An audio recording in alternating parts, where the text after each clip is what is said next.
You're about to hear something that's going to shift everything you think about this waiting. Not a year from now, not months, now. Right this second, while you're still here. Still holding that person in your heart, still wondering if it's even worth it to keep going. I need you to stay until the end, because before this is over, you're going to get a clear sign that it's not too late. And when that sign hits you, you're going to understand why this wait has lasted so damn long. Stick around. What you're about to hear wasn't written for everyone. I know what you did last night. When the house got quiet and everybody else went to sleep, you stayed awake doing a math problem that doesn't add up. It wasn't a money problem. It was an inventory of everything that hasn't shown up yet.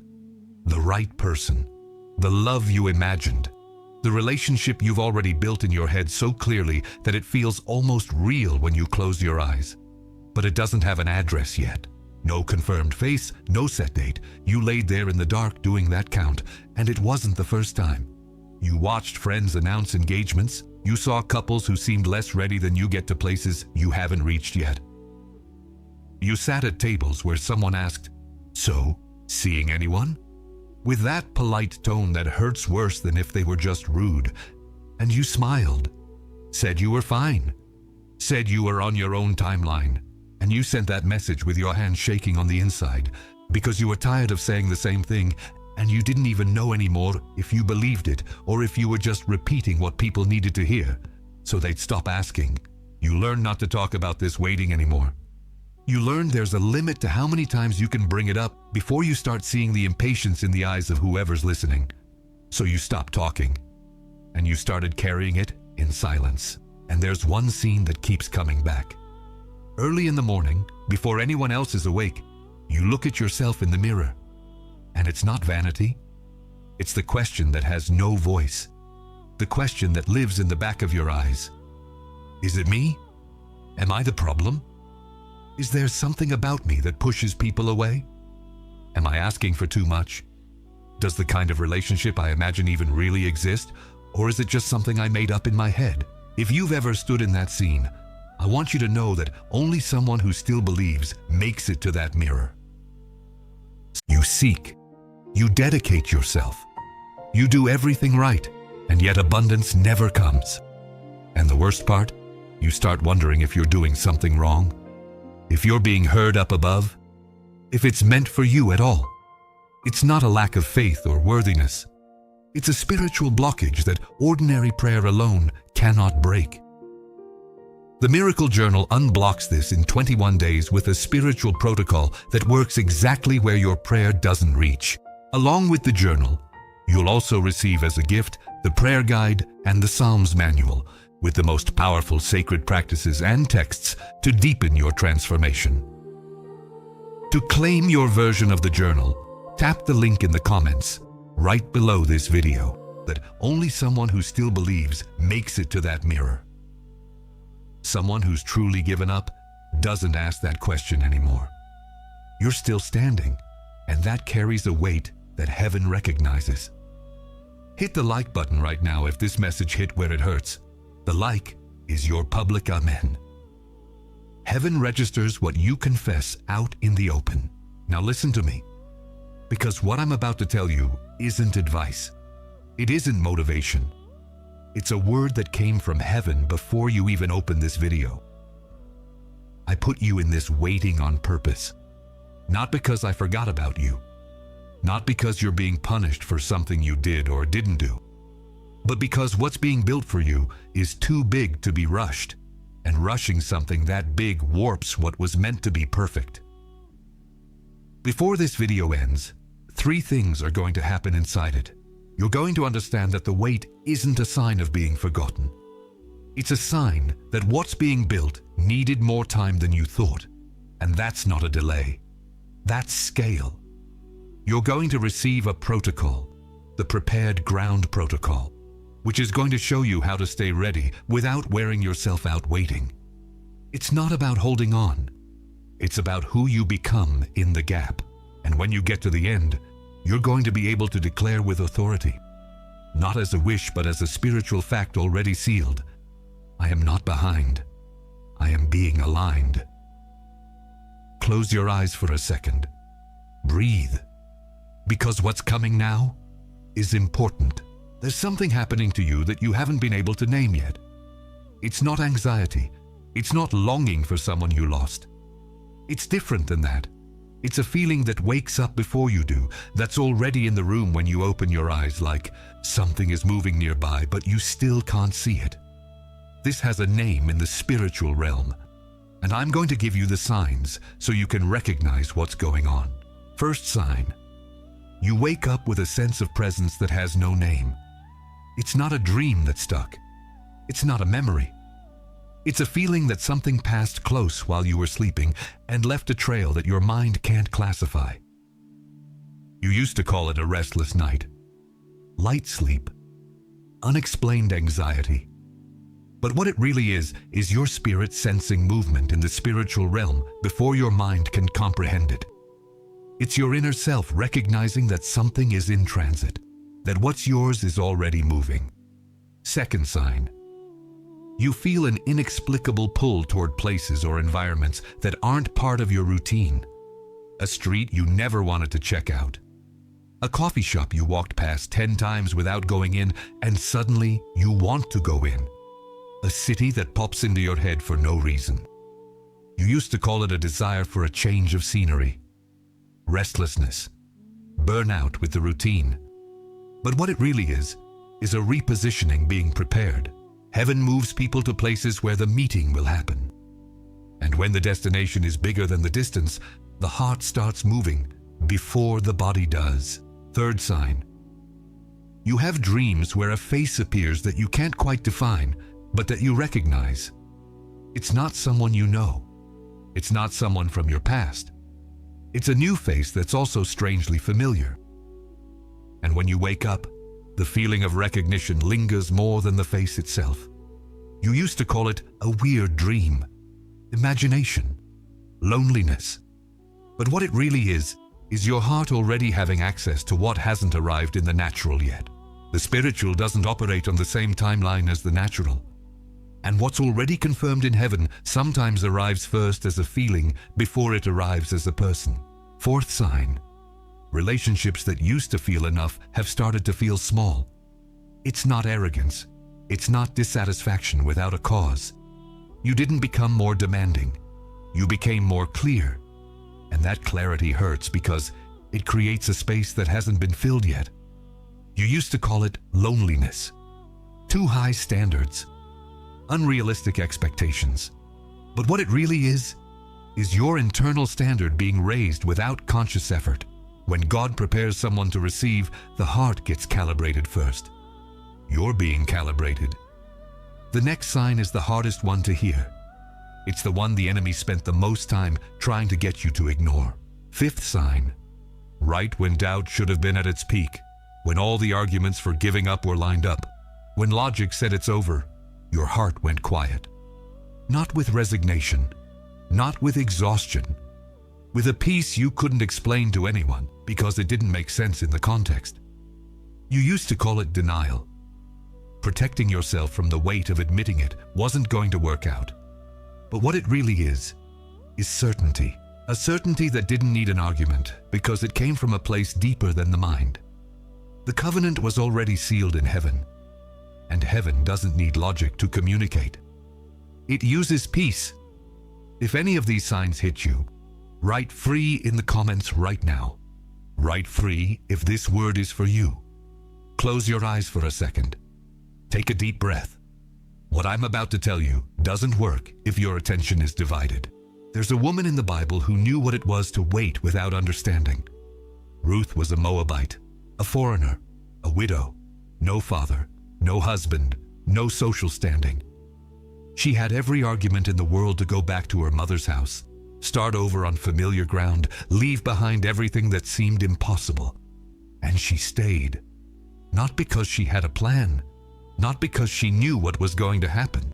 She stayed because she chose to be faithful to the place she was being called to be, even without understanding the destination. She went to Boaz's field to gather what was left behind after the others. She wasn't after Boaz. She was faithful to the process, to the place, to what was right in front of her. And Boaz saw her. Not because she presented herself, not because she made a strategic move, but because the posture of someone who's faithful to the right place creates a visibility that anxious movement never does. Ruth and Boaz's meeting wasn't the product of a search. It was the product of posture. Now think about something completely different. 2 radios.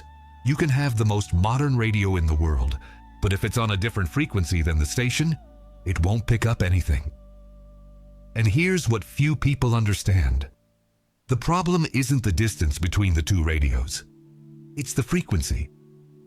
2 radios on opposite sides of a city connect perfectly if they're on the same frequency.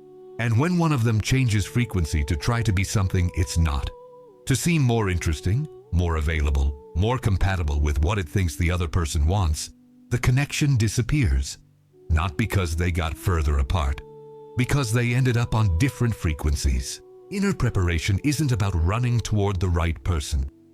It's about tuning in. It's about becoming who you truly are with such clarity that whoever is compatible with you will pick up that signal from wherever they are. Ruth didn't chase Boaz. She tuned into the frequency of who she was, and the meeting was a consequence of that. Write Ruth in the comments if you understand that being faithful to the right place is already enough. Let me stop for a solid minute. You've made it this far carrying a lot. You recognize the signs. You saw in Ruth and in the radio frequency that the meeting isn't the product of searching, it's the product of who you become in the gap.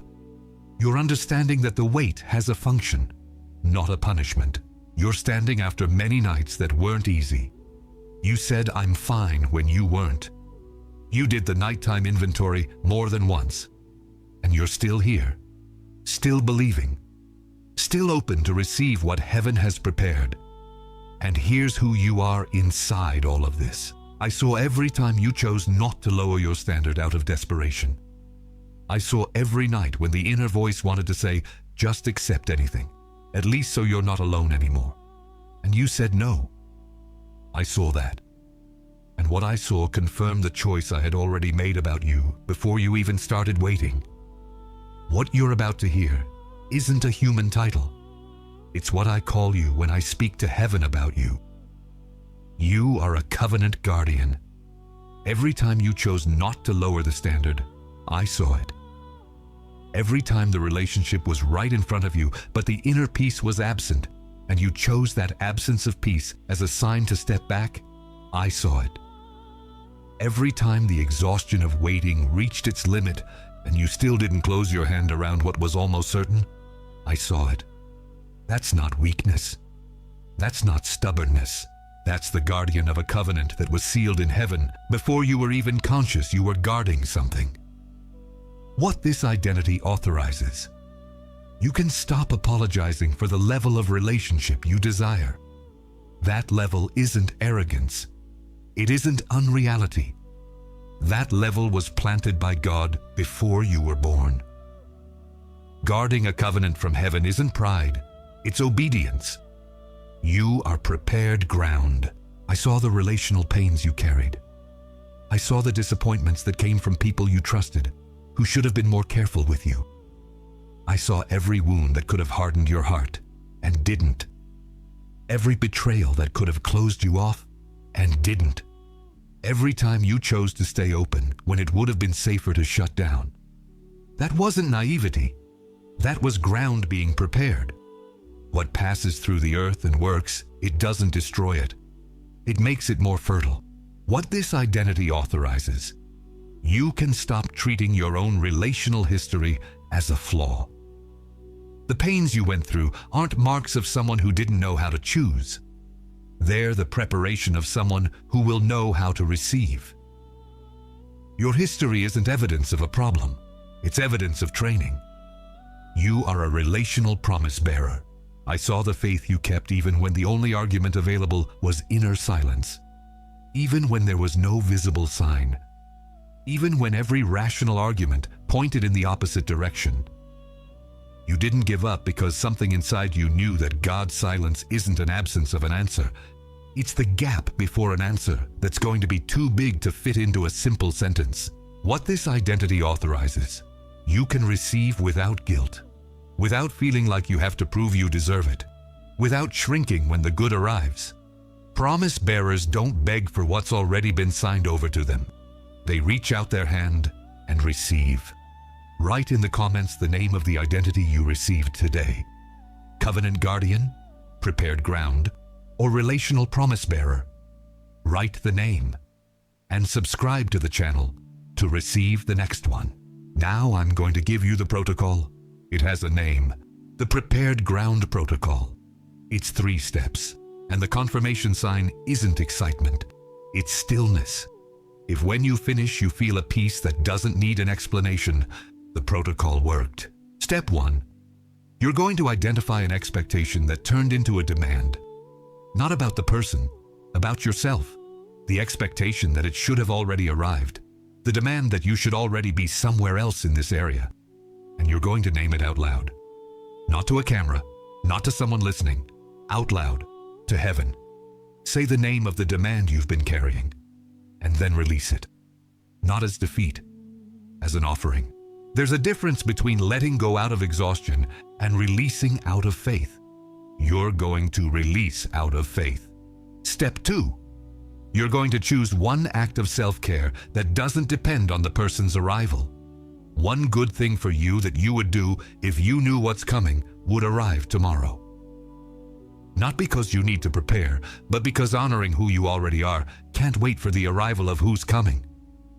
Do it today as an act of honor to who you are now, not who you'll be when the relationship arrives. Step 3. You're going to declare over yourself one of the 3 identities you received here. Out loud, not as a wish, as a spiritual fact already signed.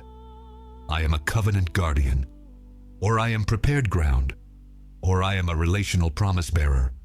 Once with a firm voice, like someone who's receiving what's already theirs. The sign that the protocol has been received is a peace that won't need an explanation. If you're receiving this protocol, write received in the comments. Now I need to tell you about what's going to come against you in the next 72 hours. Not as a possibility, as a certainty. The enemy is not going to let what happened here go unanswered, and he's going to use 3 specific tactics. First tactic, haste disguised as faith. It's going to arrive with the voice of spirituality. It's going to sound like, God wants me to take action. Faith without works is dead. I need to make a move. And it's going to push you toward a relationship that has everything right on the outside, but has no inner peace as its foundation. The enemy knows you're well protected against what's obviously wrong, so he's going to send what seems right, but doesn't have the peace. That's the true sign. You recognize it by the absence of stillness. If you have to convince yourself, it's peace. It's not peace. Second tactic, chronological comparison. It's going to arrive as a neutral observation. So-and-so got married at 25. Most people are already at this stage. You're falling behind, and it's going to try to turn your individual process into a universal delay. But heaven's timeline isn't collective. It's specific for each person. You're not behind anyone because you're not in the same race as anyone. When that voice shows up, call it by its name, comparison, and reject it with authority. Third tactic, the wrong person at the right time. This is the hardest one, because they're going to have the right traits. The conversation is going to flow. The compatibility is going to be there in the visible details. And the enemy is going to use exactly your exhaustion from waiting as the argument. You've waited so long, this is good enough. Stop being so demanding. The sign that dismantles this tactic is the silent peace that was absent. Not the excitement, not the compatibility of details. The peace that doesn't need an argument. And after the 3 external tactics, the internal enemy is going to arrive. With a soft voice. A voice that's going to sound like maturity, like emotional wisdom, like healthy self-protection. It's going to say, believing for so long is already naive. Turning your faith into emotional protection would be wiser than continuing to wait. That's not maturity. It's the most sophisticated disguise the enemy has. because he knows he can't convince you to abandon your faith head on. So he tries to convince you that abandoning your faith would be growth. Call it by its name. It's the internal enemy, and it has no authority over what was established here. Write protected in the comments. The decree has been sealed. Now I want you to do something with me. Put your right hand on your chest. Feel your own heart beating. Plant your feet firmly on the floor, both feet, and close your eyes. Take a deep breath. You're going to release 3 things now. Not because you're giving up, but because what was delivered here today doesn't fit together with what you're about to let go. First, the exhaustion of explaining this weight to people who can't bear to hear it anymore. The exhaustion of translating for others a faith they never had to maintain the same way. You don't have to defend this weight anymore. It doesn't need defense. It needs faithfulness. Release the exhaustion of explaining. Second, the shame of still believing when it seems like everyone else has already given up believing for you. The shame of still wanting this badly when everyone around you has stopped waiting with you. That shame isn't humility. It's a lie. Release the shame. Third, the pressure you put on your own heart for still wanting this person or this love with such intensity, as if wanting too much was weakness, as if the intensity of your desire was evidence of a problem. It's not. It's evidence of someone who was made to love for real. Release the pressure. And now I speak to you. I saw that night. The night you stayed awake doing the math on what hasn't arrived yet. When the house got quiet and you were in the dark doing the inventory. You didn't know I was there. You thought you were alone with that pain. But I was looking at that night the same way a father looks at his son who's working hard on something that hasn't produced fruit yet. With pride, with recognition, not with impatience. I saw that night and I recorded it as an act of faithfulness, not foolishness. I saw the "I'm fine" you sent with your hand shaking. I saw the smile you put on your face while inside you were carrying a weight you had no one to share it with. I saw every time you protected the faith of someone who couldn't have sustained it with you. I saw every message sent with a trembling hand, like a tool of someone who learned to survive inside a weight that lasts. And I tell you now with all the authority I have, what you did on those nights wasn't weakness that I tolerated. It was courage that I saw and kept. I saw every time you chose not to lower the standard.